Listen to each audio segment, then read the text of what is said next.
లేస్తే మనిషిని గాను అని బిల్డప్ ఇచ్చిన పవన్ కళ్యాణ్ చంద్రబాబుతో పొత్తు పెట్టుకొని 24 సీట్లతో సరిపెట్టుకోవడంపై జన సైనికులు తలుపులేసుకొని గుక్కబెట్టేడుస్తున్నారు.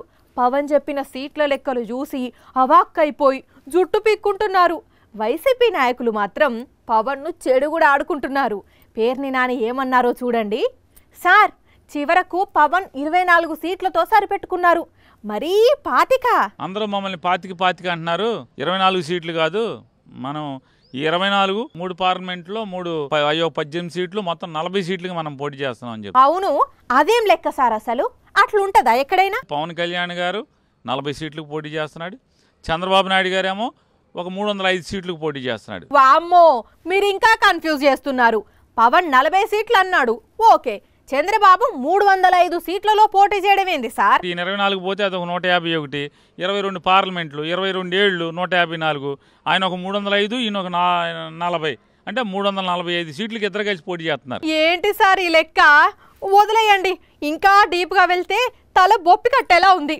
అసలు పవన్ ఏమంటాడంటే రాష్ట్ర భవిష్యత్తు కోసం త్యాగం చేయక తప్పలేదు అంటున్నాడు. ఆడలేక మధ్యలో ఓడంటాం, లేకపోతే ఇంకేదో చేయలేక మంగళవారం అనే పరిస్థితిలో పవన్ కళ్యాణ్ ఉన్నాడండి. గతంలో ఆయన ఏమన్నారో గుర్తుందా? టీడీపీ వాళ్ళు 15-20 సీట్లు కుక్క బిస్కెట్ల లాగా విసిరేస్తే తీసుకుంటామా అన్నాడు. ఇంకే ఏం బిస్కెట్లు ఇవి? 24, 15 అయితే కుక్క బిస్కెట్లు, మరి నక్క బిస్కెట్లా? ఏం బిస్కెట్లు? కుక్క బిస్కెట్లు తెలుసు, నక్క బిస్కెట్లు కూడా ఉంటాయా? సరే గాని వీళ్ళ పొత్తుల గురించి ఒక్క మాటలో చెప్పండి. చంద్రబాబు నాయుడు గారు పవన్ కళ్యాణ్ అది పొత్తు. మరి పవన్ బీజేపీది? పవన్ కళ్యాణ్ బీజేపీ పొత్తులో పొత్తు అనమాట.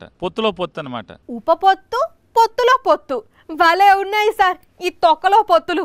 అంబటి గారు మీరేమంటారు? ఈయనేమో 24, 21, 24 కలిపి 45, కానీ అక్కడక్కడ కొన్ని జనసేన పోటీ చేస్తే 40 వేసుకున్నాడు. 40 సీట్లకు పోటీ చేస్తున్నాం జన సైనికులారా, మీరు నమ్మండి అన్నాడు. నాకు ఒకటి గుర్తొచ్చింది. అబ్బా, ఏం గుర్తొచ్చింది సార్? ఏదో సినిమాలో ఒక డైలాగ్ ఉంటుంది, నాకు కాస్త తెక్క ఉంది, దానికి ఒక లెక్క ఉంది అని. ఇది తెక్క లెక్క.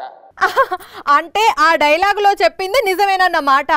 పాపం జన సైనికుల పరిస్థితి ఏంటి సార్? నీకు తెక్క ఉండొచ్చు, ఆ తెక్కతో నీకు ఒక తప్పుడు లెక్క ఉండొచ్చు, కానీ జన సైనికులకు తిక్కలేదు. కానీ తన లెక్కలతో అందరికీ తిక్కెక్కించేలా ఉన్నాడు పవన్.